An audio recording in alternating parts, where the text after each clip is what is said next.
Dice que vio a un oso que estaba apoyado sobre una pata más que de otra.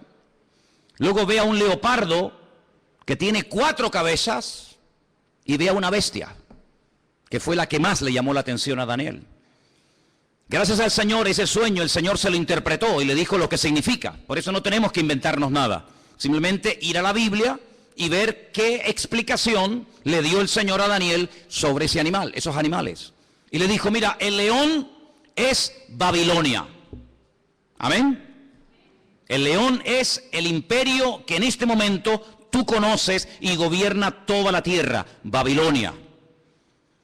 Ese imperio caería, ese imperio desaparecería con el paso del tiempo y se levantaría otro imperio, que era el imperio de los medos persas, que está tipificado o representado por el oso. Los medos persas también caerían, desaparecerían de la escena mundial y se levantaría un tercer imperio tremendamente poderoso, el imperio de Alejandro Magno, los griegos, representado con un leopardo de 4 cabezas. Y finalmente dice que ve una bestia, no es un animal normal y corriente, es algo extraño, es una bestia, es un monstruo que dice que tiene 10 cuernos y bueno, es un animal indescriptible porque ya te digo, no existe.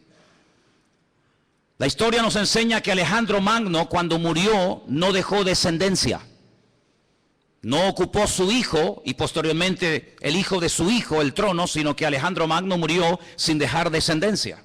Algunos dicen que era homosexual y que nunca se casó y tuvo hijos. Su imperio, que era un imperio enorme, que se extendió por todas partes del mundo conocido, cuando él muere, se divide en 4 pedazos.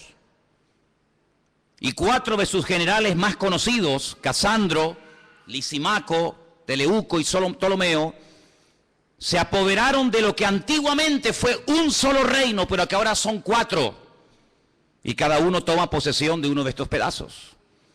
Así que sabemos que el león es Babilonia, el oso son los persas o los iraníes, y el leopardo era Grecia. ¿Y qué es lo que está diciendo el Señor a Juan en Apocalipsis capítulo 3? Que cuando aparezca en la escena mundial este hombre, que vamos a llamarlo el anticristo, va a tener de todo un poco. Su apariencia, su aspecto va a ser el de un leopardo, es decir, el de un griego. Cuando él se mueve, se comporta, toma decisiones, se actúa, dice que actuará como un oso, es decir, como un persa.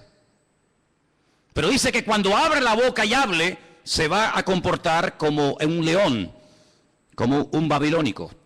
Claro, hay que ir a la historia y analizar y estudiar cómo eran esos pueblos.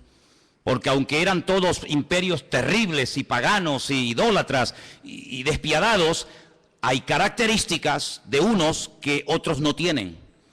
Por ejemplo, los griegos le dieron mucha importancia al aspecto físico, al hedonismo, al vivir bien, al pegarte la gran vida. Pero cuidado, no eran ateos. Los griegos no eran ateos. Les recuerdo que cuando el apóstol Pablo fue a Grecia, a un lugar público llamado el Areópago, donde se compartían las enseñanzas, y allí estaban los filósofos de la época, el apóstol Pablo dijo, hoy paseando por vuestra ciudad, por Atenas, he observado que ustedes los atenienses sois gente muy religiosa. No eran ateos, pero eran religiosos. Dice que al apóstol Pablo le llamó la atención que vio un altar donde no había ninguna imagen, pero había una inscripción que decía al Dios no conocido. Es decir, por si acaso nos hemos olvidado de reverenciar o de adorar a un Dios que no sabemos cómo es, le ponemos una inscripción para que no se sienta ofendido. Luego, una de las características de los griegos era que le daban mucha importancia a la cultura, a la filosofía, a los deportes. Ellos fueron los inventores, los creadores de las Olimpiadas. Ellos le daban mucha importancia al aspecto físico. Llenaron toda Jerusalén y el mundo conocido de antaño de gimnasios. Le daban mucha importancia al culturismo, al aspecto físico. Pero también eran personas que tenían grandes problemas con la lujuria. La mayoría de ellos eran bisexuales, le gustaban tanto los hombres como las mujeres.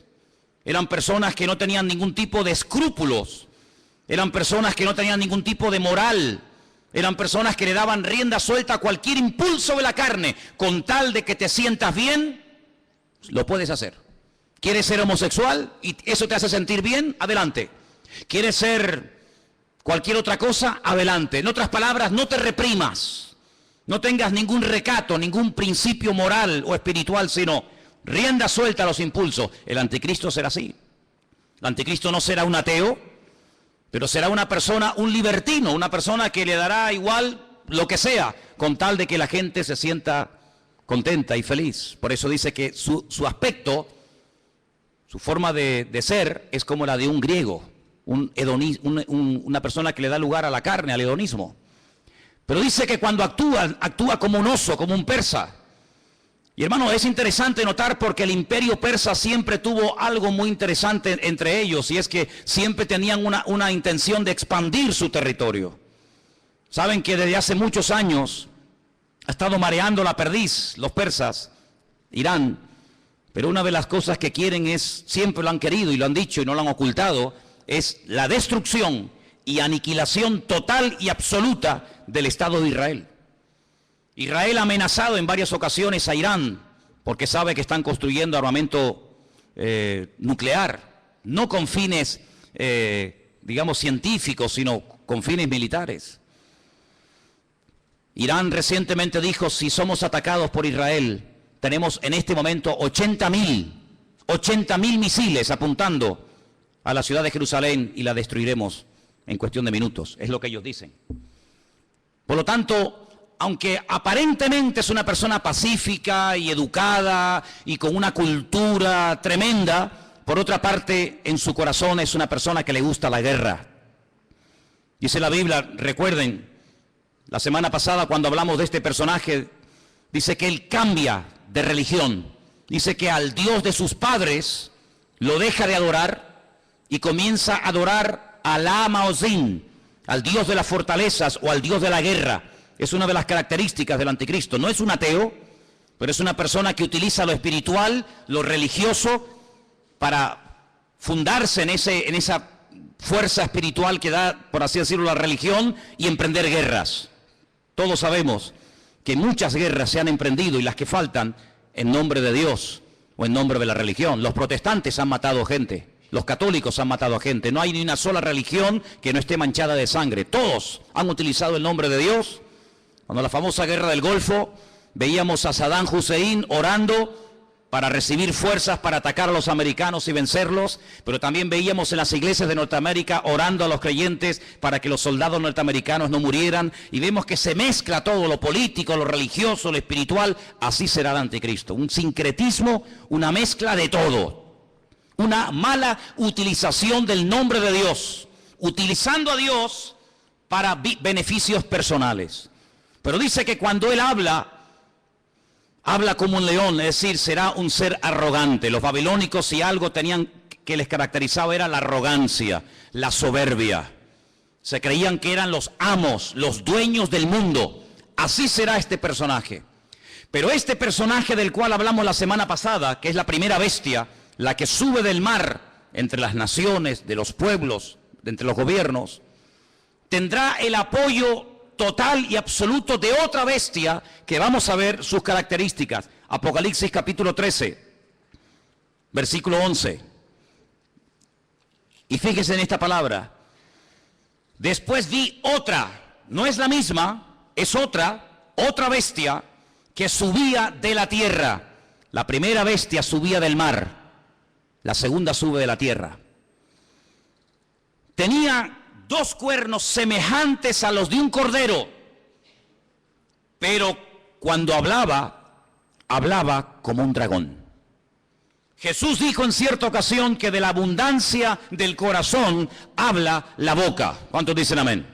Su aspecto es un cordero, pero en cuanto abre la boca sale toda la basura que tiene dentro y se da a conocer lo que realmente lleva: maldad y muerte por todas partes. Dice que ejerce toda la autoridad de la primera bestia en presencia de ella. Hace que la tierra y los moradores de ella adoren a la primera bestia cuya herida mortal fue sanada. Versículo 13. También hace grandes señales, de tal manera que aún hace descender fuego del cielo a la tierra delante de los hombres. Versículo 14.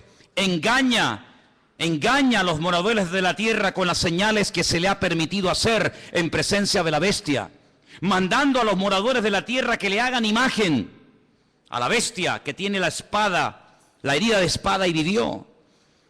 Se le permitió infundir aliento a la imagen de la bestia para que la imagen hablase e hiciese matar a todo el que no la adorase. Verso 16. Hacía que a todos, pequeños y grandes, ricos y pobres, libres y esclavos, se les pusiese una marca en la mano derecha o en la frente, y que ninguno pudiese comprar ni vender sino el que tuviese la marca o el nombre de la bestia o el número de su nombre. Dice, aquí hay sabiduría. El que tiene entendimiento, dice, el que tiene entendimiento cuente el número de la bestia, pues es un número de hombre y su número es 666. Es decir, que en los últimos tiempos surgirá un nuevo orden mundial. El mundo no será como lo hemos visto hasta el día de hoy, donde cada uno hace lo que le da la gana y cada uno gobierna. No. En los últimos tiempos habrá un nuevo orden mundial dirigido y capitaneado por un presidente mundial que tendrá una fuerza militar, económica y política increíble. Y a este personaje se le conoce vulgarmente con el nombre del anticristo, el que se opone a Cristo, el que quiere suplantar la figura de Cristo. Pero tendrá a una persona que la Biblia lo llama, fíjense qué curioso, falso profeta. Si analizamos toda la Biblia, vemos que la figura de los profetas era algo muy importante. La Biblia está llena de verdaderos y auténticos profetas. Daniel, Jeremías, Isaías, Habacuc, Sofonías, Malaquías, cientos de buenos profetas. ¿Qué era un profeta? Un profeta era un hombre de carne y hueso, como cualquiera de nosotros, con una comunión con el Señor tremenda, que a través de sueños o de visiones o por voz audible recibía mensajes del Eterno, recibía mensajes del Señor para transmitirlos al pueblo de Israel, para que de esa manera el pueblo no pecara, para que de esa manera el pueblo no terminara adorando a otros dioses, para que el pueblo supiera en todo momento lo que tenía que hacer y lo que no tenía que hacer. Un profeta era una bendición para el pueblo. ¿Por qué? Porque era el nexo que unía al pueblo con Dios y a Dios con el pueblo. Era la persona que hacía la función de la boca de Dios. Cuando Dios quería decirle algo al pueblo, hablaba a través del profeta. Pero dice la Biblia, y la Biblia está llena de ejemplos de falsos profetas. Hay capítulos enteros en Jeremías, en Ezequiel y otros libros que nos hablan acerca del daño tremendo que hacían los falsos profetas. Por ejemplo, la Biblia dice que cuando las tropas del rey Nabucodonosor habían rodeado la ciudad de Jerusalén, había falsos profetas que decían, tranquilos, no pasa nada, no se preocupen, vamos a ganar la guerra. Nabucodonosor va a ser derrotado, se va a cansar y se va a marchar a su tierra.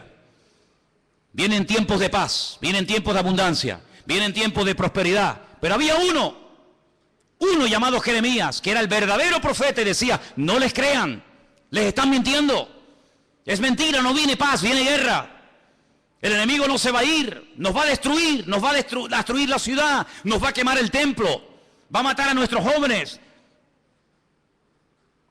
Siempre hubieron falsos profetas que engañaban al pueblo, siempre había falsos profetas que venían supuestamente en nombre de Dios.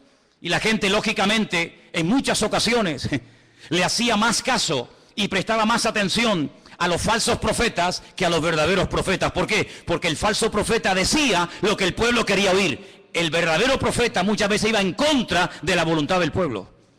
Por eso a la mayoría de los profetas los terminaban matando.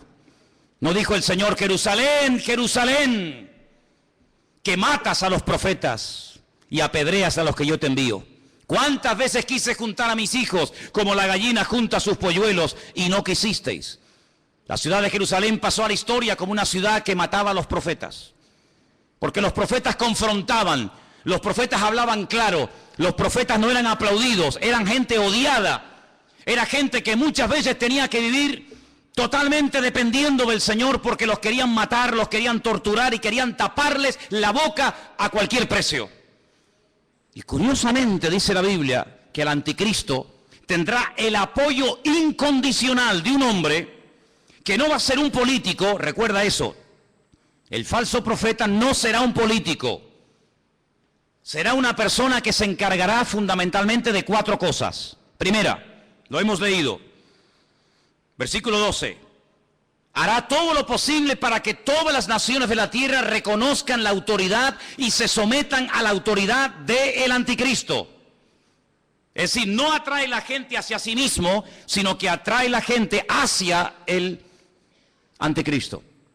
Es decir, será en relaciones públicas del anticristo, el que le hará la publicidad, la propaganda, el que irá por los platós de televisión, por las emisoras de radio, el que dará todo tipo de ruedas de prensa y de respuestas a las naciones, presentando a este hombre como la alternativa real y genuina que el mundo necesita.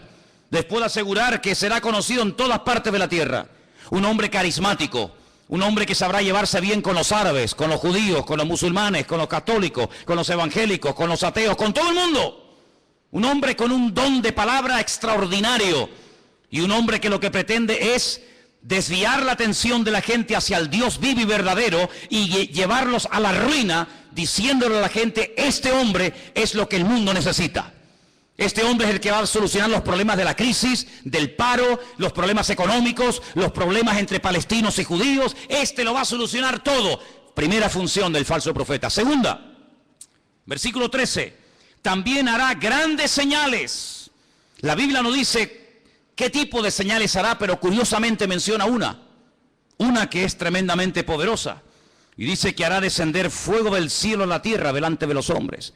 Solamente hubo un hombre en toda la historia de la humanidad que en un momento oró y cayó fuego del cielo, demostrando que el Dios que él adoraba y honraba era el verdadero Dios. Y era el profeta Elías. En el monte Carmelo, dice la Biblia que allí hubo una confrontación del mundo de las tinieblas contra el mundo espiritual, contra el mundo del Señor. Y el profeta Elías dijo, la respuesta no tiene que ser a través de un sueño, la respuesta no será a través de una visión, a través de un ángel, sino la respuesta tiene que ser algo contundente y visible a kilómetros. Y allí en lo alto de ese monte en el que hemos estado en cantidad de ocasiones, desde donde se tiene una perspectiva de una zona geográfica muy grande de Israel, allí él oró y dice que descendió fuego del cielo y 400 profetas falsos de Baal fueron degollados en aquel día. Nunca más nadie ha hecho eso. Bueno, perdón. Una vez unos hermanos en el Nuevo Testamento, cuando fueron a entrar a una ciudad a evangelizarla, a hablar del Señor y no los quisieron oír, le dijeron al Señor, Señor, ¿nos das permiso para que oremos y caiga fuego del cielo y los destruya a todos? Y el Señor les dijo, no, queridos, yo no he venido a eso. Monarjes, hijos del trueno, no les dio autorización para que oraran, para que cayera fuego del cielo. Pero en los últimos tiempos habrá un hombre que por un poder satánico, por una unción falsa, pero poderosa al fin y al cabo, dice que tendrá la capacidad de sorprender a las naciones haciendo caer fuego del cielo. Será una de las muchas señales que este hombre haga. Así que primero intenta llevar a la gente al anticristo. Segundo, hará grandes señales. Tercero, versículo 14. Engañará a los moradores de la tierra con las señales que se le ha permitido hacer. Jesús dijo en Mateo capítulo 24, hoy se ha leído este capítulo aquí en el púlpito. En Mateo capítulo 24 dice que cuando Jesús salía del templo de Jerusalén, los discípulos le dijeron, Señor, observa, qué templo tan hermoso tenemos. Un templo maravilloso, es una maravilla para nosotros los judíos tener un templo tan bonito en nuestra ciudad de Jerusalén. Jesús le dijo, no quedará piedra sobre piedra que no sea destruida. Cuando ellos cruzan el torrente de Cedrón y se van al monte de los olivos, allí 4 de sus discípulos, 4 solamente, le dicen: Señor, ¿cómo? ¿Cuándo? ¿Cómo que va a ser nuestro templo destruido? Dinos, ¿qué señal habrá de tu venida y del fin del siglo? Y el Señor les da un mensaje tremendo que les animo a que lo vuelvan a leer en casa. Mateo 24, también lo tienen en Lucas 21. Y una de las cosas que repite reiteradamente el Señor es esta: mirad que nadie os engañe. ¿Cuántos dicen amén? Que nadie os engañe. Y curiosamente dice: porque vendrán falsos cristos. ¿Qué significa la palabra Cristo? Tanto que la utilizamos los cristianos, tenemos que saber lo que significa, ¿no? Viene de la palabra hebrea Mashiach, que significa ungido. Vendrán muchos falsos ungidos. Eso es lo que está diciendo. No solamente personas que dirán: que yo soy el Mesías, sino vendrán vividores, farsantes, personas que utilizando el púlpito de las congregaciones, personas que utilizando medios de comunicación como la radio, la televisión, etcétera, engañarán a muchísimas personas, utilizando tal vez la manipulación, utilizando tal vez los problemas físicos, emocionales o espirituales de la gente. Dice: y a muchos engañarán. Pero el Señor dice: mirad que nadie os engañe, porque no solamente vendrán falsos ungidos, sino también dice falsos profetas. ¿Qué es un profeta? Un profeta es un predicador, ¿sí o no? Es uno que predica, es uno que proclama un mensaje, en este caso un mensaje bíblico, un mensaje de Dios. Dice: pues vendrán falsos predicadores. Y usted dice: pero hermano, ¿sabes lo que estás diciendo? Totalmente. Y ya han comenzado a proliferar por todas partes del mundo falsos predicadores, falsos evangelistas, falsos maestros, falsos profetas, que incluso a veces con milagros o con señales llegan a seducir y a engañar a la gente. Y no es algo nuevo, lo estamos viendo de hace 10 años a esta parte, en todas partes del mundo. Pero en los últimos tiempos habrá una persona que será el máximo exponente del engaño y de la mentira, que la Biblia lo llama el falso profeta. ¿Y qué podemos hacer los cristianos? ¿Tenemos la obligación de creer todo lo que los pastores dicen? ¿Tenemos la obligación de creer todo lo que la gente predica en un púlpito? Rotundamente no. La Biblia nos enseña que cuando una persona proclama el evangelio, y más cuando una persona se llama o se autodenomina profeta, la congregación, la audiencia, el pueblo que escucha el mensaje, tiene que filtrar, tiene que analizar, tiene que escudriñar si lo que este hombre está diciendo es palabra de Dios o es falso. No se puede decir amén a cualquier enseñanza, hermanos. Yo soy vuestro pastor hace 14 años en esta iglesia. Pero el día que yo me aparte del evangelio, el día que yo me aparte de la verdad, el día que yo les enseñe algo falso, no me crean, no vengan más a este lugar. Porque la Biblia nos enseña que la oveja tiene la obligación de rumiar la comida antes de tragársela. ¿No hablamos hace poco de una de las características de las ovejas? ¿Sí o no?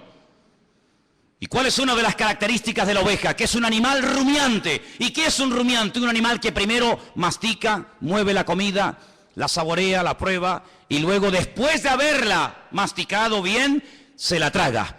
Y esa es una de las características que tenía que tener un animal limpio para poder ser ingerido. El Señor dijo que tenga pezuña y que sea rumiante. Y el Señor quiere que tú seas, permíteme la palabra, un rumiante. Una persona que diga: un momento, te he oído, he prestado atención, he tomado buena nota. Perfecto. Déjame analizar a través de las Escrituras si lo que tú hoy nos has enseñado, si la palabra que nos has traído es bíblica o es mentira y es falsa. Dice la Biblia que cuando Pablo fue a la ciudad de Berea, ¿os acordáis? Dice que los judíos de la ciudad de Berea escucharon a Pablo durante varias semanas, durante varios días de reposo en la sinagoga, compartir la palabra. Pero dice que eran gente más noble que los de Tesalónica. ¿Por qué dice la Biblia que los judíos de Berea eran diferentes a los judíos de Tesalónica? Dice: porque ellos comprobaban cada día en las Escrituras si las enseñanzas que el apóstol Pablo le daba a la congregación eran palabra de Dios o no eran palabra de Dios. ¿Cuántos dicen amén? Por lo tanto, hermanos, yo siempre les he animado, siempre les he dicho, y lo seguiré diciendo cada día: que ustedes tienen la obligación de escudriñar las Escrituras, de conocer la palabra de Dios, de no tragarse todo lo que oigan, de no tragarse todo lo que vean y oigan en internet, de no decir amén a todo, de no abrir su corazón a cualquier ministerio, de no dejarse ministrar por cualquier persona que aparentemente tiene palabra, hace milagros, señales y prodigios, pero alto, la Biblia nos enseña que el falso profeta no solamente será un tremendo predicador, un tremendo orador increíble, sino que además será una persona que su ministerio, entre comillas, estará caracterizado por señales, milagros y prodigios. ¿Qué te parece? Pero ¿sabe qué? En el versículo 13 dice que este hombre hará grandes señales, grandes señales. Usted tiene que prestar atención a esas señales. ¿Por qué? Porque no toda señal es evidencia de que le está dando gloria y honra al Señor y que esa unción viene de parte del Señor si no sabe Dios de dónde viene. El falso profeta se diferencia del anticristo en tres cosas muy importantes. Primero, su procedencia es diferente. El mundo de la política produce, permítame la expresión, la política produce, es el terreno donde se levanta el anticristo. El falso profeta no se levanta del mundo de la política. El falso profeta se mueve en el terreno religioso, en el terreno espiritual. ¿Se han dado cuenta que en los últimos años ha habido muchos intentos por tener una religión? Lo intentó la New Age, la nueva era. Lo ha intentado el Vaticano en múltiples ocasiones con las famosas reuniones ecuménicas. Los Bahá'í ya propusieron hace muchos años haber una religión mundial, porque fíjense qué curioso, este continente en el que vivimos, el continente europeo, en 2 ocasiones se ha enfrentado a muerte un país contra otro. ¿Sí o no? Primera Guerra Mundial, Segunda Guerra Mundial, unos contra otros, millones de muertos, ciudades arrasadas completamente, familias destruidas. Europa quedó totalmente en ruinas. Pero eso ya pasó a la historia. Antes los que se peleaban, ahora son amigos. Ahora comen juntos. Ahora hacen negocios juntos. Ahora se venden los productos unos a otros. Luego ya no estamos en un tiempo de guerra en Europa. Estamos, entre comillas, en un tiempo de paz. Ya no nos peleamos unos contra otros, ¿ve? Porque en una guerra todos pierden. Ahora nos unimos en una unidad política y económica y donde tenemos todos en común una misma moneda. ¿Sí o no? Usted puede viajar por Europa, por muchos países, y no tiene que cambiar en un país la moneda, en otro la otra, sino que con una misma moneda se puede mover. Ya no hay fronteras. ¿Se acuerdan cuando viajamos por Europa? Ya no hay fronteras. Puedes pasar de un país a otro prácticamente ya, a cualquier hora puedes pasar de un país a otro. Pero falta una unidad. Sí, hay una unidad militar, hay una unidad política, hay una unidad económica, pero no hay una unidad espiritual. El anticristo, a través del falso profeta, una de las cosas que tratará de mover en el mundo es que la gente llegue a la conclusión de que no es bueno que haya tantas religiones, sino que lo mejor es que haya una religión donde todos se sientan a gusto. Ya hace años están tratando de crear el Crislam. El Crislam, quieren unir el Islam con el cristianismo.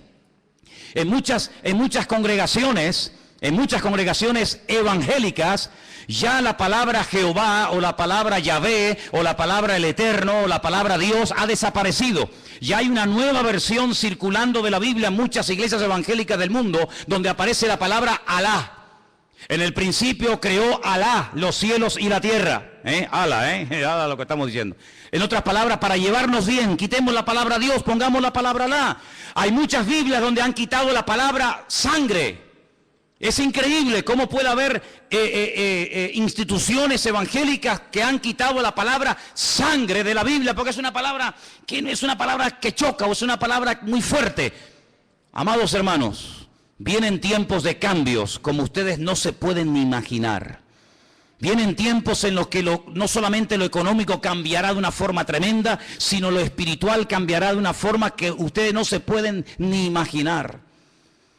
Ahora quiero leerles un versículo que se encuentra en Apocalipsis 16:13, donde dice que el falso profeta y el anticristo harán algo que muchas veces no se menciona. Y vamos a leerlo. Apocalipsis 16, versículo 13. Y dice así: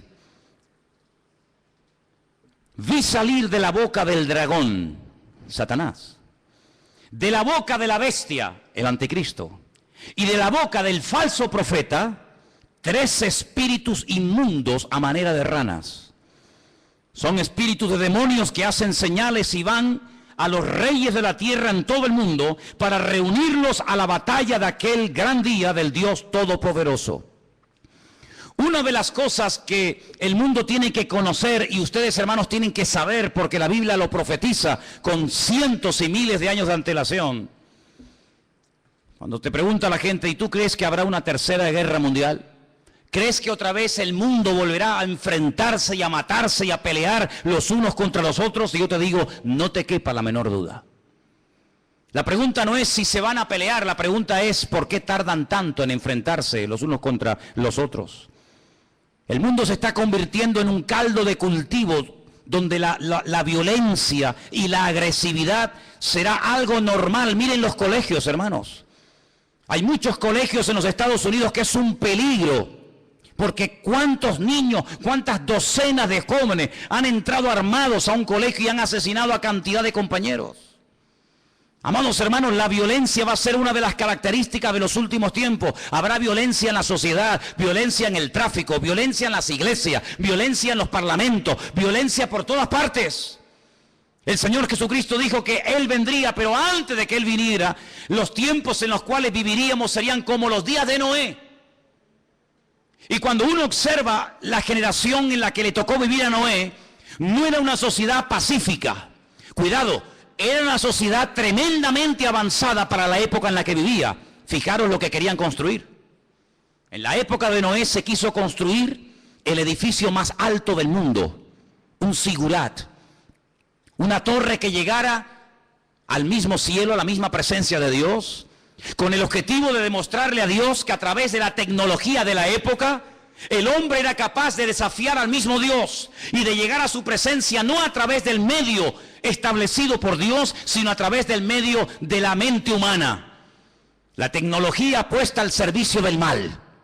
¿Piensan ustedes que el anticristo y el falso profeta no echará mano de la tecnología de la época para engañar y meterse en miles y en miles y en millones de hogares? No les quepa la menor duda.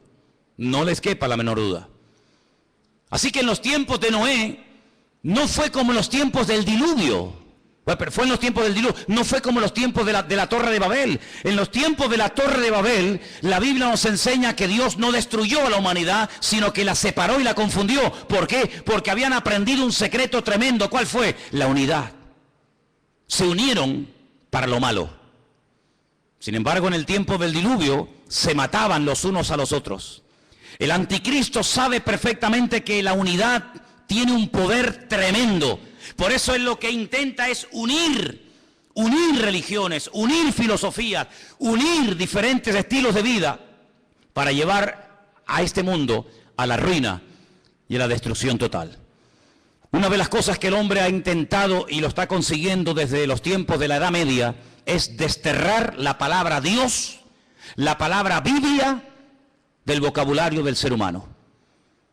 Hoy en día se oye hablar muy poco de Dios, muy poco de Biblia. ¿Por qué? Porque los hombres a lo largo de la historia han intentado destruirse los unos a los otros. Pero el objetivo final del diablo es destruir a Dios, quitar a Dios del vocabulario de la gente. ¿Y qué es lo que hace el falso profeta? Levantar al anticristo para que lo adoren a él. Y no es la primera vez que un hombre reclama honra y gloria para sí mismo. No es la primera vez que un César, que un faraón o que cualquier persona ha intentado levantarse más alto que Dios y matar y asesinar a todas aquellas personas que no lo apoyan y no lo reconocen. Una de las cosas que hará el falso profeta es algo tremendo. Dice que marcará, sellará a la gente. Ahora, esto no es nada nuevo. Si ustedes leen esta noche tranquilamente en casa el capítulo 9 de Ezequiel, recuerden, Ezequiel capítulo 9, ustedes se van a dar cuenta que el Señor, antes de ir a la ciudad de Jerusalén y permitir que las tropas enemigas la destruyeran, Él dijo, ponle una marca a mis hijos en la frente y en la mano. Para marcar, hacer una diferencia entre el que cree y en el que no cree, el que es mío y el que no es mío. Y dice la Biblia que marcaban a la gente en las manos. El anticristo, el diablo, que es un imitador de la obra de Dios, lo que intentará es marcar a la gente como si fueran animales. Ya hablamos la semana pasada de ese famoso microchip. Un sistema muy interesante, muy moderno, que intentará facilitarle la vida a la gente, sobre todo a la hora de comprar, a la hora de vender, a la hora de viajar, no perder el dinero, tener en todo momento encima tuyo todos tus datos económicos, tus datos de vacunas, etcétera, etcétera. Ese microchip ya existe, no es una ciencia ficción. Los animales, los perros, me imagino que en Suiza será igual. Aquí es obligatorio que los animales tienen que llevar un chip. Y si un animal se pierde con una máquina, el doctor, el veterinario, sabe en todo momento cómo se llama ese animal, si está vacunado, dónde vive, cómo se llama su dueño, etcétera, etcétera. Pues lo que empezó con los animales, terminará con el ser humano. Porque para el diablo los seres humanos son como animales. Por eso la famosa teoría de la evolución equipara y nivela al hombre al nivel de la bestia. En la famosa Constitución Europea, creada, diseñada y escrita por el famoso Jacques Chirac, jefe de toda la masonería europea, él puso al mismo nivel a un animal que a un hombre. De tal manera que si un hombre quiere casarse con un perro, con un gato, con una vaca o con cualquier animal, lo puede hacer. ¿Por qué? Porque al fin y al cabo todos somos animales. Sin embargo, desde el punto de vista bíblico, Dios dignifica a la raza humana por encima del animal. ¿Cuántos dicen amén? El animal está para servir al hombre, no el hombre para servir a la bestia. Pero en los últimos tiempos Satanás intenta marcar a los hombres como si fueran animales. Y les cierra las posibilidades de poder comprar, de poder vender, de poder buscarse la vida si no te dejas marcar. Pero esa marca, esa especie de microchip indeleble, invisible, que no molesta, que está ahí dentro y ni te enteras que está, también permite en todo momento tener a la población mundial localizada en cualquier parte donde se encuentre. Así de claro. Dice que este microchip está alimentado por una pequeña pila de litio, de tal manera que si la persona en un momento determinado decide quitárselo y lo toca y lo abre, se envenena la sangre por esa sustancia. Pero en todo momento esa persona está localizada y ya en muchos lugares gente multimillonaria y personas importantes se están poniendo esa especie de marca de microchip interno en su piel. ¿Para qué? Para estar localizados en caso de que sean secuestrados y que en cualquier momento los puedan localizar. Sí, suena como ciencia ficción, ¿verdad? Suena como algo de Steven Spielberg, ¿no? Suena como algo que tú dices, pero esto es una cosa increíble. Vuelvo a hacerles la pregunta que les hice el domingo pasado. ¿Cómo hace 2000 años un hombre llamado Juan, pescador de Galilea, un hombre que no fue a la universidad, ni tuvo en sus manos nunca un ordenador, ni tuvo nunca en sus manos un móvil, ni toda la información que tú y yo podemos tener ahora mismo? ¿Cómo es posible que este hombre nos dé unos datos de la civilización de los últimos tiempos de una forma increíble, hasta el punto que hay momentos en los que él llora escribiendo el libro del Apocalipsis, viendo lo que se avecina y viendo lo que viene?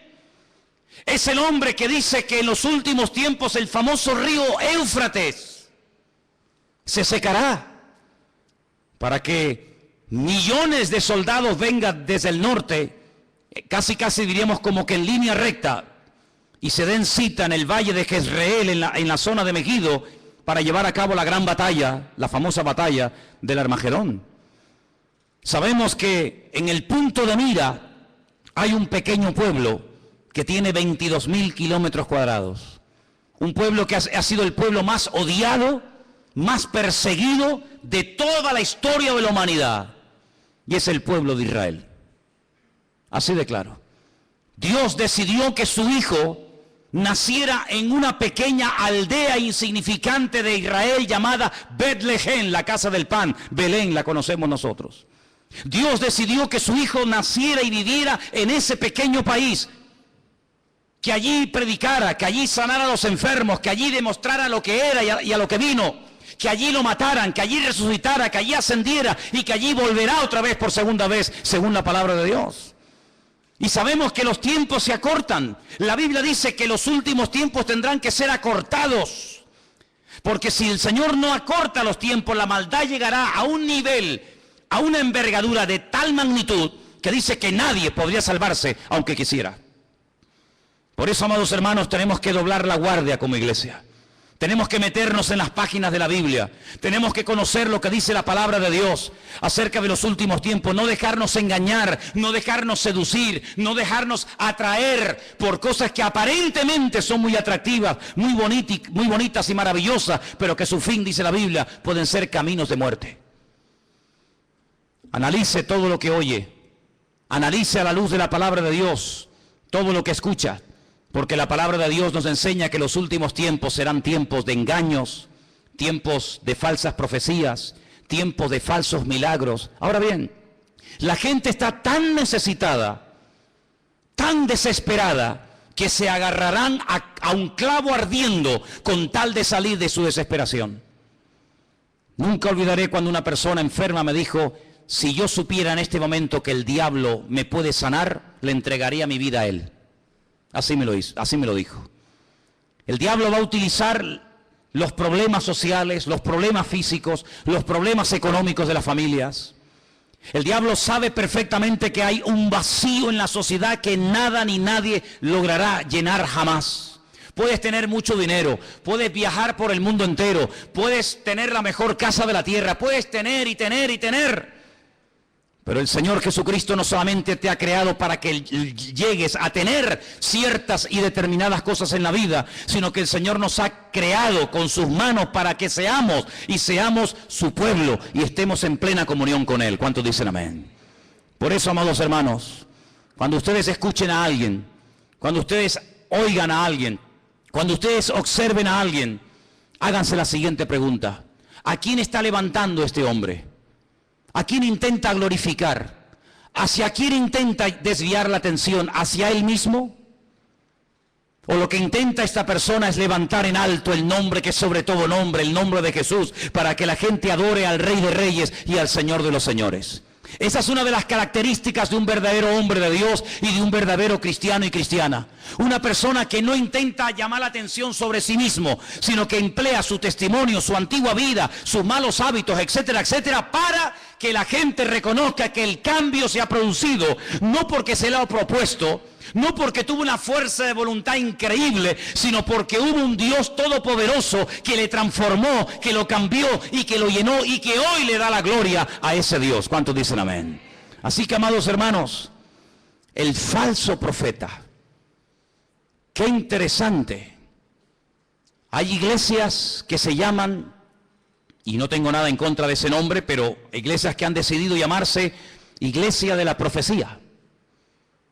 Y hay muchísimas personas que les encanta todo lo profético. He ido incluso a algunas reuniones, he ido a algunas convenciones, no muchas, pero alguna vez he escuchado personas que cuando van a un evento, a una conferencia, a un culto especial, lo que te dicen es: he venido aquí porque este hombre o esta hermana o esta mujer tiene profecías y tiene palabras para mí. Y la gente hace cola y espera horas para que vaya una persona y le imponga las manos y algo con voz bajita, la mayoría de las veces le susurre al oído y le diga que va a ser y que va a tener y que va a ser prosperado y que va a ser bendecido. Y la gente agarra esa palabra como si fuera una palabra de Dios, cuando la única palabra de Dios que tenemos es esta que tenemos en nuestras manos. ¿Cuántos dicen amén? Si usted busca palabras, si usted busca consejos, si usted busca algo que le oriente para saber si me caso o no me caso, si me voy o me quedo, si compro o no compro, es la bendita palabra de Dios. Dice el salmista: lámpara es a mis pies tu palabra y lumbrera mi camino. No busques en los hombres lo que solamente en Dios puedes encontrar. Si buscas palabra, métete en tu aposento, dice la Biblia, cierra tu puerta. Y tu Padre que te ve en lo secreto, dice, te recompensará en público. Pero qué fácil es ir a una persona para que nos diga esa persona supuestamente en nombre de Dios lo que yo tengo que hacer. Cuidado, porque la Biblia dice que en los últimos tiempos el don de la profecía será mal usado para engañar y para seducir a las almas inconstantes. Claro que creemos en las profecías. No menospreciéis las profecías, dice la Biblia, pero las profecías de la Biblia, no las profecías inventadas, no el producto de la imaginación. ¿Saben lo que decía Jeremías al pueblo? Ustedes, Dios no los ha enviado a ustedes, ustedes profetizan y tienen el descaro y la desfachatez de esperar que lo que han profetizado se cumpla cuando saben que Dios no está hablando a través de vuestras bocas. Amados hermanos, maldito el hombre que confía en el hombre, pero bienaventurado el hombre que confía en el Señor. ¿Cuántos dicen amén? Vienen tiempos difíciles, vienen tiempos de cambios, vienen tiempos donde vamos a ver cosas muy raras, muy extrañas. Ya hay iglesias en el mundo para homosexuales, no sé si lo sabían. Iglesias evangélicas gay, ya están por el mundo, por todas partes. Iglesias donde ya no se habla de la sangre de Cristo ni la muerte del Señor. Iglesias donde todo vale. Iglesias donde te puedes casar, separar, divorciar, estar con este, estar con la otra, estar con él, ahora me caso, ahora me divorcio y no pasa nada. Dios es un Dios de amor. Vamos a ver cosas muy extrañas en los últimos tiempos. Pero recuerda algo, Dios es santo y quiere que tú y yo también seamos santos. Huye de todo lugar donde te lo pongan fácil, escúchame bien. Huye de todo lugar donde te lo pongan fácil para que no te ofendas. Lo políticamente correcto, sabes que es una expresión que se usa mucho hoy en día, ¿no? Lo políticamente correcto, no lo digas tan duro para que no se ofendan, no lo digas tan contundente para que no... Huye de los lugares donde todo te lo ponen bonito y fácil. El Señor no viene a agradarnos los oídos, sin confrontación no hay cambio. Y la palabra de Dios viene para sacudirnos y para que le busquemos a Él en espíritu y en verdad. Y si el Señor tiene que sacudirnos en esta tarde y romper esquemas religiosos de nuestra vida, y si tiene que abrirnos nuestros ojos a una realidad que viene, nos guste o no, pues bendito sea el Señor. Pero la iglesia en esta hora tiene que dar la talla. Somos la sal de la tierra, somos la luz del mundo y no podemos en este momento de la historia, hermanos, claudicar, no podemos enfriarnos, no podemos dar marcha atrás. Estamos, hermanos, oyendo la trompeta del Señor. Dios viene, el Señor viene pronto y quiere que su iglesia se ponga las pilas, que se levante en pie de guerra y le diga al diablo, alto, aquí estamos los hijos de Dios. Aquí todavía hay gente que vive en orden, aquí todavía existe la familia, aquí existe el perdón, aquí existe la misericordia, aquí existe la fe. ¿Por qué? Porque nosotros creemos que lo que Dios prometió en su palabra es la verdad. ¿Cuántos dicen amén? Quiero que cierres tus ojos ahí donde estás. Y recuerda las palabras del Maestro. Mirad que nadie os engañe. Mirad que nadie te engañe. Ni pastores, ni profetas, ni rabinos, ni falsos mesías, que nadie te engañe. Dice la Biblia, conoceréis la verdad, y la verdad os hará libres. Amados hermanos, si quieres ser libre, tienes que conocer la verdad, y la verdad es Jesucristo. Él es el camino, Él es la verdad y Él es la vida. La gente va a ser engañada porque buscan fuera del Señor. Si buscaran en Dios no serían engañados. Si buscaran en la palabra de Dios no serían apaleados ni heridos. El problema es cuando a veces buscamos fuera de Dios otros caminos, otras formas, y te equivocas. Si estás buscando, busca en Dios. Ven a Dios.